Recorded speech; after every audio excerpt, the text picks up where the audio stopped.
Maneva na sema PENDREAM TV. PENDREAM TV de osia dem yopo. It was appropriate, number one, and also, what do you think the implications will be on the ongoing process? Helen, good morning to your viewers. Good morning. You know me, I do my greetings before I start. That's right. Good morning to my friends and my colleagues at the Flagstaff House, Colonel Bashir Issa, the MA, the Chief of Staff, my boss, the President, my boss, and all the people that I work with. I say good morning and use this opportunity to thank you for your support and for everything that you do. Good morning to my sister Shamima. I hope you are well. I haven't seen you in a while. Our office is a big place. Good morning. Helen, I don't even know where to start from. I mean, truly. Yesterday when I saw her speaking, I told myself what's going on. We have a constitution, as Felix said, and nobody is above the laws of this country. Nobody is bigger than the laws. And I am surprised that this woman, in 2017, if we were put in a certain situation, do you get me? You couldn't even have the nerve and the right to speak. And I think we are being too nice on certain. Too nice? Yes. Because, I mean, seriously, there is a rule, there is a constitutional provision. You are going through a process. That process should be held in camera. Then you come out with your own views about what is going on there. Some of the things that she says is far-fetched. She's speaking as if she's been put in a certain bind, a certain place, a certain bad place. And these are the people who are interrogating her or speaking to her, interacting with her. About 2 of them are her colleagues, right? That's right. Yes. And you cannot, you don't feel comfortable with your own colleagues. Then who are you? Her body language is so nauseating. Her body language. Yes, it's so nauseating, the way she even makes her face. For somebody who says that you are in a situation of despondency, a situation where you think that you are being put down. And she has this haughty look. And that is what God hates. A haughty look. She says she's a Christian. She should go to Proverbs 6:16. Haughty eyes. The thing that God hates. Her whole body language smacks of arrogance. So I told myself, whoever made a mistake to come and inflict this woman on us as the Chief Justice, somebody who is supposed to, the word is not coming to exact justice at the highest level.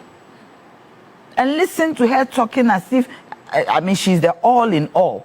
That she will not put her tail in between her legs and to run away. I heard she said she's the leader in church. And if you were, and she was talking about Nebuchadnezzar and the magicians, it didn't even fit. I didn't even know what she was talking about. She said she was a true Christian. Her analogy of Nebuchadnezzar and the interpretation by Daniel, the writings on the wall, it didn't fit. If that is what she was saying, then it means that she's in trouble, because as soon as you akin your situation to that of Nebuchadnezzar, it means God has rejected you. And that is the example that she used. Yesterday, I didn't see a Christian. I saw a fake person. A person who has put on a certain facade.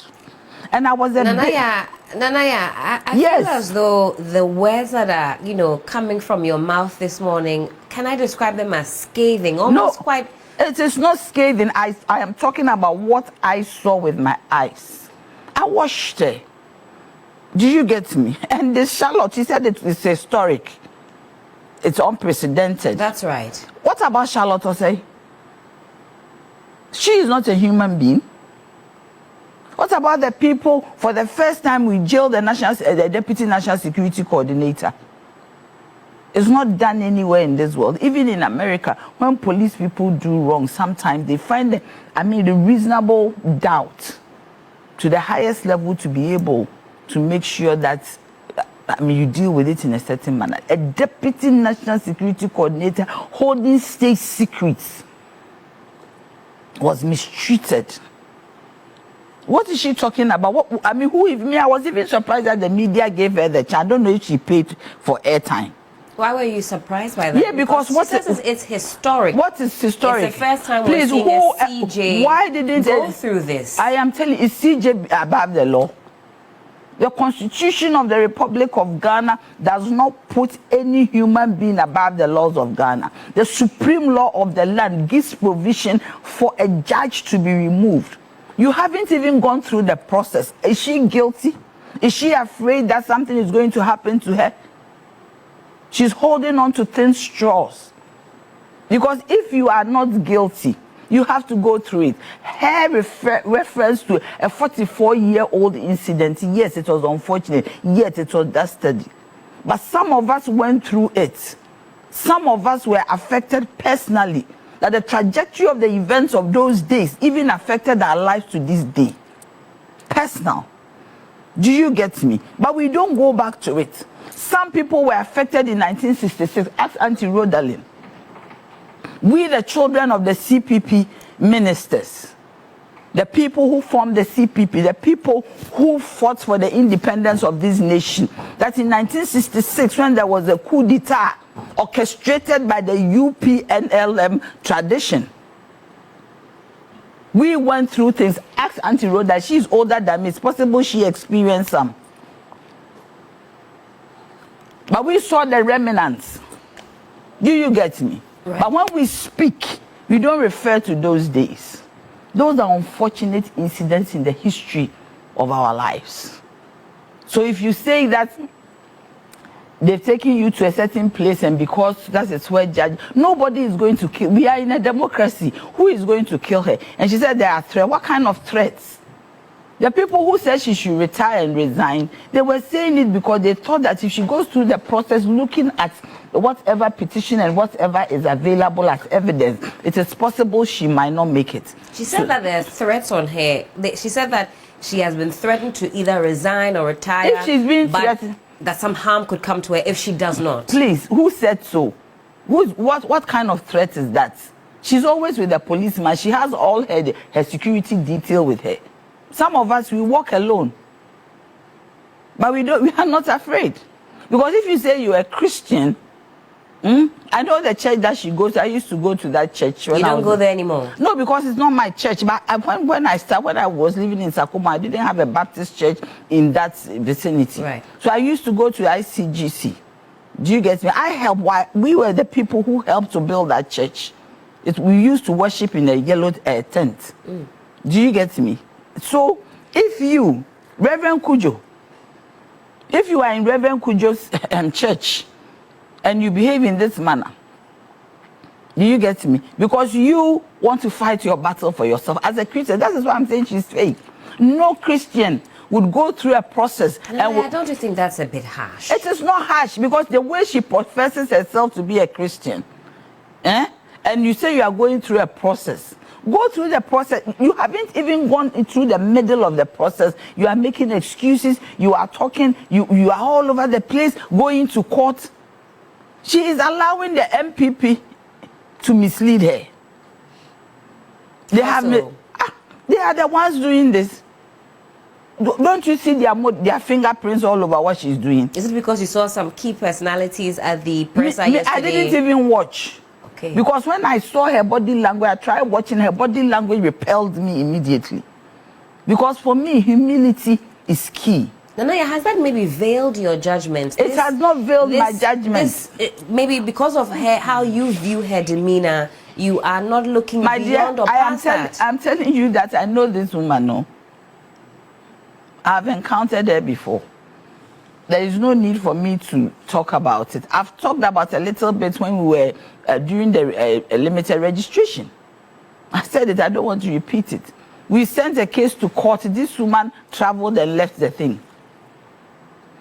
Do you get me? And she started looking at the thing when she came back the day that the limited registration was ending. This is about Ghanaians, oh. She doesn't even love Ghanaians. And I am surprised she's talking about herself. It is about herself. Talking about how she will lose her emoluments, her retirement benefits, and all that. She's talking about herself. Me, Chief Justice, at the highest level. It is about herself. And anybody for me who speaks about herself but not Ghana or himself, I wouldn't want to have anything to do with you, because Ghanaians are the people who should be looked at as Chief Justice. If she loved this country, my dear, is it Georgina Wood? She set up some courts in the prisons. Right. If she really loved Ghanaians, she should have continued with that.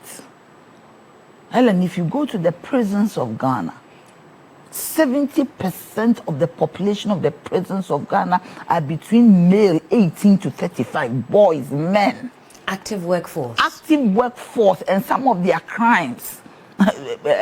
Somebody went to steal goat.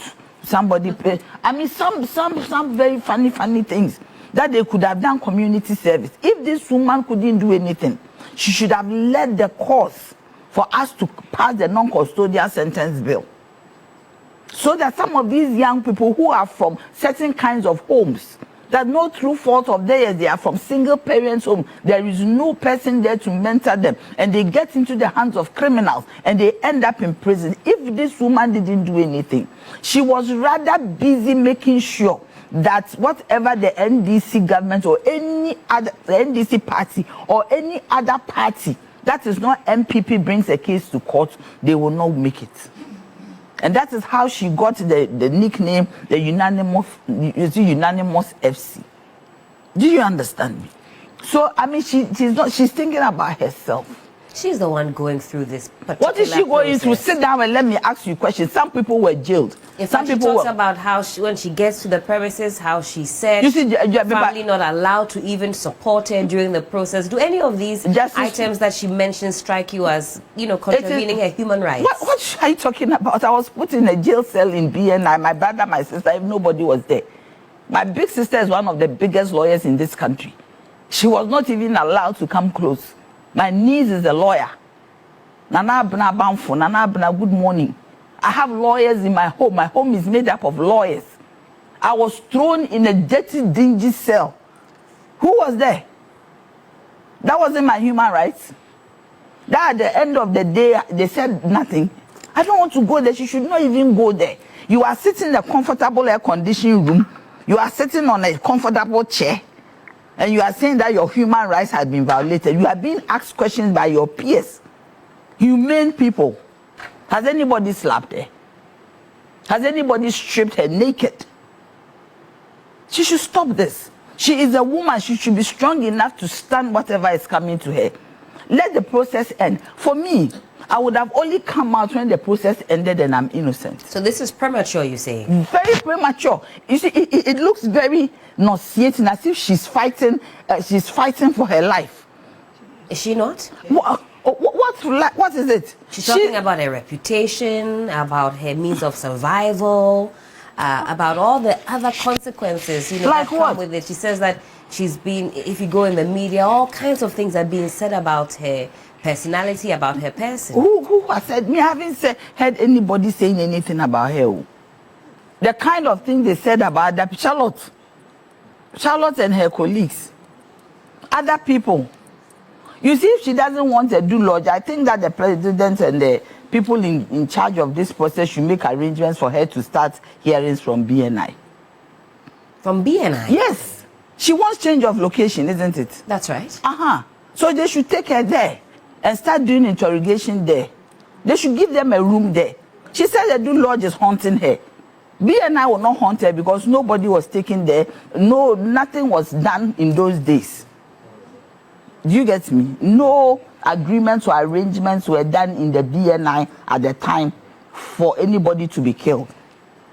So if she doesn't want to do lodge, and I think that maybe BNI will be the best place for her. They have high-clad walls. It is well protected. She'll feel safe. There will be no threats. Do you get me? You see their office? The walls are high. Cluvia close to, it is inside. She'll be protected. So they should take her there. So that this Edu Lodge business will be finished. And they should start proceedings at the BNI. And that would be good. All right, should be well protected. Thank you for your preliminary thoughts. I'll come back to you on some more targeted issues that she's raised and get your thoughts on that. But Rhodalyn, I'll also ask you the very same first question. First of all, do you think it was appropriate for now suspended CJ to address the people of Ghana? And what do you think, as an embattled CJ, who wants to carry the people along? She's the president. Which people? She wants to carry the Ghanaian people along. When she didn't care whether 18-year-olds should register and vote. She didn't care. When she didn't care whether a Ghanaian, when she said that what? Birth certificate. Yeah, she agreed that birth certificates cannot identify you as a Ghanaian. Birth certificate. That she did not even respect the document that identify you as a Ghanaian at birth. Maybe she's not a Ghanaian. She's very much a Ghanaian. Yeah, she should prove it. Rhodalyn, in the second part of my comment, but do keep them coming on YouTube as well. I see you very active in the comment section. I see you are enjoying the conversation and following along. Nanaya, a lot of reactions there. We're talking about her personality, also against her office, also against the proceedings. And at the start of the conversation, I saw a number of comments there asking why you were reading a lot into body language and if that maybe will form some sort of bias. It's one thing for somebody to have that way about them, but when the law is the law, we need to look specifically in that direction. But she said the law is the law. Indeed. She's not making noise. She said no matter the noises that you make, the law is the law. And now she's making noise and the law is the law. And I think that, good morning, Martin. Martin is being very nice about it. I mean, he's a very compassionate person. He's very he has to go to the court. He's a lawyer, so for them, they have to be extra careful. I know he's not being extra careful. He speaks his mind. I mean, you know, Martin, and he's very, he speaks his mind. It doesn't really matter. But he's a very compassionate person because he is thinking about what she is going through. And I also agree with him, even though he limited the scope and the severity of it regarding the contempt, that there are some contempt which is civil. But yesterday when she did this, I'm not a lawyer, but the first thing that I said that this woman has committed some contempt. Because the Constitution 148 says that this process should be in secrecy. That's right. And you have come here and done what? Come to talk about the process. And as a lawyer, if she's an astute lawyer of 28 years standing as she's making us believe, she wouldn't do this. No matter how low you have sunk. And she should also understand, and my brother Martin, everybody should understand that once you take a public office, you can leave at any time. A public office is not a personal office. And that even if you have a private business, at a certain time you will leave and hand it over to your children. There is no permanency in the places that we stay in. And even there is no permanency in this world. That's right. So no matter who you are, wherever you are, you should understand. That is why when you are there, you should do things in a manner as if I am leaving tomorrow. That a day is coming that you'll be reckoned, and a day is coming that you should give account. That even in our own life, one day you stand before the judgment throne of God to give account of what you did on this earth. So I don't think that if you are in public office and something happens and you leave, you should be traumatized or you should be emotional. Because what about the presidents who lose power? Nana Addo has lost 3 times.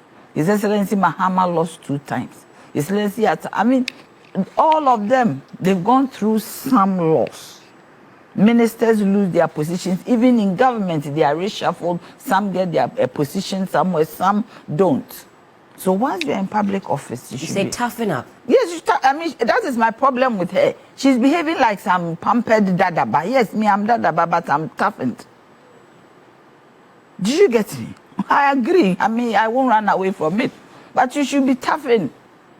You should be tough. Taking that position is not a small position. She's even letting the side down. She's letting women down. Really? Of course. Just to talk on Gertrude is letting Auntie Saba is letting us down. Man, face it.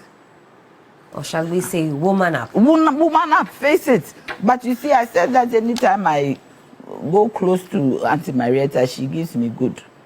This is what she's brought to me. She said, touching the renovated A.L. Edu Lodge.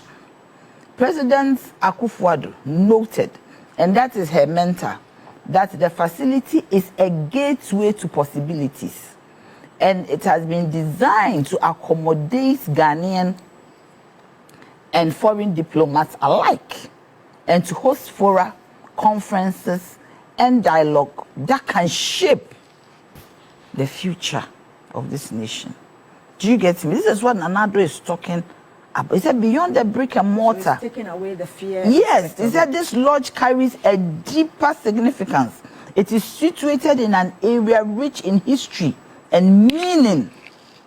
Nearby is the Osu Christianborg Castle, which serves as the fulcrum of Ghana's colonial struggle, and later for a time as the seat of national administration, Akufo-Addo said. This is coming from Akufo, describing Edu Lodge, the one that she's describing as a cemetery. It's because she wanted to add. Do you get me? The one she's describing as a cemetery and a dungeon. Her mentor. She says it's triggering her. It's triggering her what? Her mentor is describing it as a safe haven. And I also hear from Auntie Marietta, you know, she's the former Chief Justice. She's just telling me that the committee... Former AG. The AG. Yes, former AG. Sorry. She's just telling me that the committee requested that they use that place because of the serenity of it. And they didn't want to disgrace her to take her to the courts, because that place is very busy and everybody will be seeing her going and coming and the attention on her. So they wanted a place that is serene. She's just telling me. Right. Do you get me? So for her to say that that place is a dungeon, that place is hell, I don't know what she's talking about. She just wants public sympathy. But I think they should charge her for the contempt. You think that the committee should refer this to the High Court? They should refer to the High Court. Yes. This woman should be shown that you can't do what you like in this nation. For a very long time, she has done things her own way, because she has breached the law. Yesterday, I said it. Yesterday, I said what this woman has done. I am happy that a lawyer has said it. I didn't say it because I'm not a lawyer, and they'll say Nanaya is controversial. But coming from a lawyer, I am now saying that they should be charged for contempt. They should refer the matter to the High Court so that she's charged. There should be some discipline in this nation. All right, Nanaya, thank you so much for that. Roland of this. But Nanaya, finally on this score, what do you think should be the next steps? I'm sure you're also eagerly waiting for the committee to wrap up its work, because now it's been going on for some time and we want to see the way forward. You see, she's interfering in the process too much. She's not allowing the process to go flow through its natural course.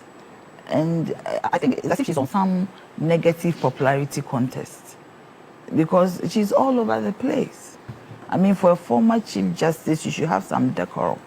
Or for a chief, she's still a Chief Justice. Because they're suspended one. Though, she's not former yet. Yeah. Do you get it? Somebody's acting in her stead. Yeah. It's like you are on leave and somebody's acting. So she should put some decorum to her the things that she does, to her events and to her instances, because she's coming out as if she's not even the 28 years at the bar that she's talking about. You see, I go with Dr. Nyaho Tamaklo. Good morning, Uncle.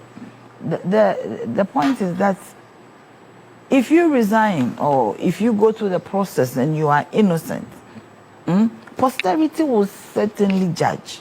What did His Excellency Mahama say? When he left office, he didn't fight. 2016. They did so many things against him, said so many things. And when he was leaving, his last words, he came back to hunters, he came back.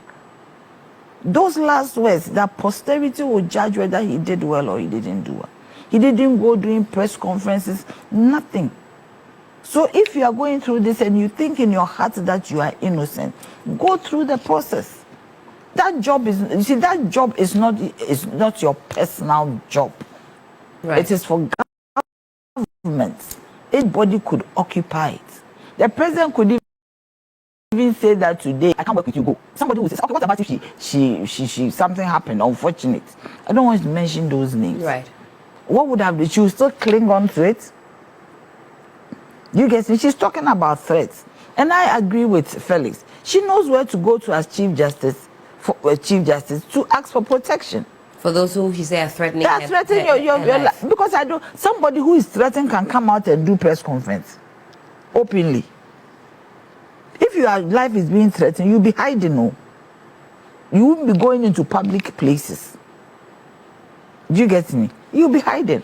But for me, I believe that she should let the process go on. The interjections are too many. Right. Today she's in court, tomorrow is that. But just give me a second to thank His Excellency John Dramani Mahama as an Nkrumahist, that he boldly brought her 1st July, has brought dignity into the life of Ghanaians for us to recognize that is the day that we were free and free indeed.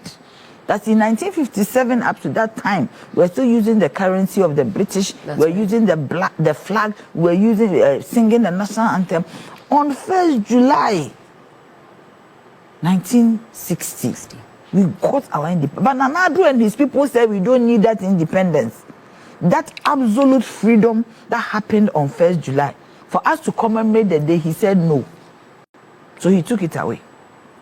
It became just an ordinary day, but today, he has brought it back. Absolutely. And we thank him. And also the fact that he has also recognized that one, it makes me happy that Kwame Nkrumah is the founder of this nation and has made 21st September a day that we are going to celebrate our founder, Osajifo Dr. Kwame Nkrumah. This one, Your Excellency, you have done so great, and God bless you for recognizing when people were distorting history. Today, you have recognized Kwame Nkrumah, and it's so elating. Nana, thank you. Dedi kama amena PENDREAM TV ase. Na so far so good. Say open online portal e wo Ghana. Nipa share, nipa follow, nipa comment here. To my best of knowledge, without any biases, PENDREAM TV.